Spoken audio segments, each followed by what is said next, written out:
Hello అండి, అందరికీ నమస్కారం. Welcome back to our channel జున్ను బన్ను క్రియేషన్స్. ఈరోజు మన ఛానల్లో మీ అందరికీ చూపించబోతున్నాను చికెన్ కర్రీ. చికెన్ కర్రీ రెగ్యులర్గా చేసుకునేదే కదా అని అనుకోకండి. వేరొక స్టైల్లో చికెన్ కర్రీ ఎలా చేసుకోవాలో ఈరోజు మీ అందరికీ చూపిస్తాను. చికెన్ని ఎప్పుడూ ఒకే విధంగా చేసుకుంటే మనకి బోర్ కొట్టేస్తుంది. కాబట్టి అప్పుడప్పుడు కొత్త రకంగా మనము ట్రై చేస్తూ ఉండాలి. ఈ చికెన్ కర్రీ ప్రాసెస్ని స్టార్ట్ చేద్దామా? ముందుగా శుభ్రం చేసుకున్న చికెన్ని తీసుకోండి. నేను 3/4 kg చికెన్ని తీసుకున్నాను.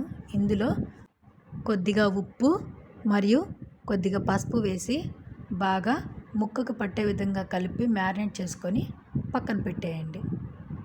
తర్వాత టొమాటోలను, ఉల్లిపాయలను, పచ్చిమిర్చిని తీసుకోండి. 3/4 kg చికెన్కి 2 టమాటాలు, 2 ఉల్లిపాయలు సరిపోతాయి. కాబట్టి నేను 2 టమాటాలను, 2 ఉల్లిపాయలను తీసుకొని చిన్న చిన్న ముక్కలుగా కట్ చేసి వీటిని మిక్సీ జార్లోకి తీసుకొని మెత్తని పేస్ట్ లాగా గ్రైండ్ చేయాలి. కాబట్టి వీటిని కట్ చేసుకొని పక్కన పెట్టండి.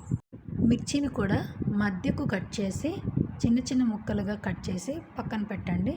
వీటిని మనము పేస్ట్ లాగా చేయము, కర్రీలో వేసేస్తాము. మిక్సీ జార్లోకి ఆనియన్స్ని, టమాటాలను మాత్రమే తీసుకున్నాము. ఇందులో కొద్దిగా బాదం పప్పు, ఒక బిర్యానీ ఆకును తీసుకొని చిన్న చిన్న ముక్కలుగా కట్ చేసి వేయండి. అదేవిధంగా 3 లవంగాలు,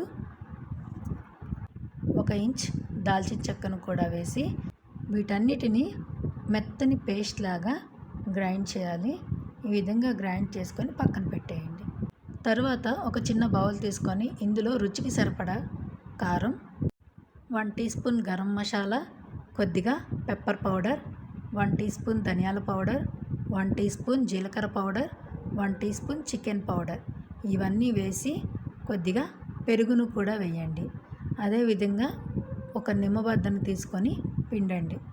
ఇందులోనే మన కర్రీలో సరిపడినంత సాల్ట్ని కూడా యాడ్ చేసి ఈ మిశ్రమాన్ని అంతటిని ఒక స్పూన్తో బాగా కలపండి. అవసరమైతే కొద్దిగా వాటర్ని కూడా యాడ్ చేసి బాగా కలిపి వీడియోలో చూపిస్తున్న విధంగా పక్కన పెట్టుకోండి. వీటన్నిటిని రెడీ చేసుకున్నాక ఇంకా కుకింగ్ ప్రాసెస్ని స్టార్ట్ చేద్దాం. ఇప్పుడు స్టవ్ ఆన్ చేసి స్టవ్ మీద ఒక కడాయి పెట్టుకోండి. ఆ కడాయిలో కర్రీకి సరిపడా ఆయిల్ని తీసుకోండి. ఆయిల్ కొంచెం ఎక్కువగానే తీసుకోండి, ఎందుకంటే నాన్ వెజ్ కాబట్టి. ఇందులో 1 టీ స్పూన్ అల్లం వెల్లుల్లి పేస్ట్ వేసి పచ్చివాసన పోయేంత వరకు ఫ్రై చేయండి. ఫ్రై అయిన తర్వాత ఇందులోనే ముందుగా మనం కట్ చేసి పెట్టుకున్న మిర్చిని, అదేవిధంగా గ్రైండ్ చేసి పెట్టుకున్న ఆనియన్ టమాటో పేస్ట్ను కూడా వేసి బాగా కలిపి మూత పెట్టి కొద్దిసేపు ఈ మిశ్రమాన్ని ఉడకనివ్వండి. కొద్దిసేపటి తర్వాత మూత తీసి చూస్తే ఆయిల్ అంతా ఈ విధంగా పైకి తేలి ఉంటుంది.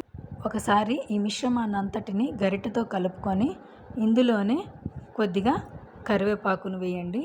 అదేవిధంగా ముందుగా మనము ఉప్పు, కారం ఇవన్నీ రెడీ చేసి పెట్టుకున్నాం కదా, ఆ మిశ్రమాన్ని కూడా వేసి ఈ మిశ్రమాన్ని అంతటిని బాగా గరిటెతో కలిపి మరలా మూత పెట్టి ఒక 5 మినిట్స్ ఉడకనివ్వండి. 5 మినిట్స్ తర్వాత మూత తీసి చూస్తే ఆయిల్ అంతా ఈ విధంగా పైకి తేలి ఉంటుంది.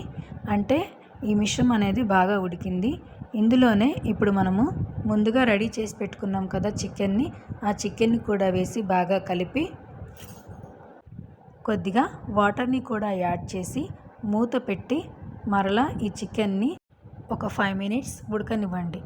5 మినిట్స్ తర్వాత మూత తీసి చూస్తే చికెన్ ఈ విధంగా ఉడికి ఉంటుంది. ఈ టైంలో కొద్దిగా మీరు కొబ్బరి పౌడర్ని కూడా యాడ్ చేయండి. ఈ టైంలోనే ఉప్పును చూసుకొని ఉప్పు కనుక సరిపోకపోతే కొద్దిగా ఉప్పుని కూడా యాడ్ చేసుకొని మూత పెట్టి ఒక 2 మినిట్స్ ఉడకనివ్వండి. 2 మినిట్స్ తర్వాత ఓపెన్ చేసి చూస్తే ఈ విధంగా ఆయిల్ అంతా పైకి తేలి ఉంటుంది. చికెన్ కూడా ఉడికిపోయి ఉంటుంది.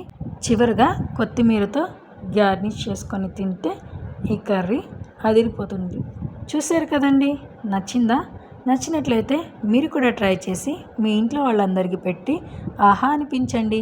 ఈ వీడియో కనుక మీకు నచ్చినట్లయితే లైక్ చేయండి, షేర్ చేయండి, సబ్స్క్రైబ్.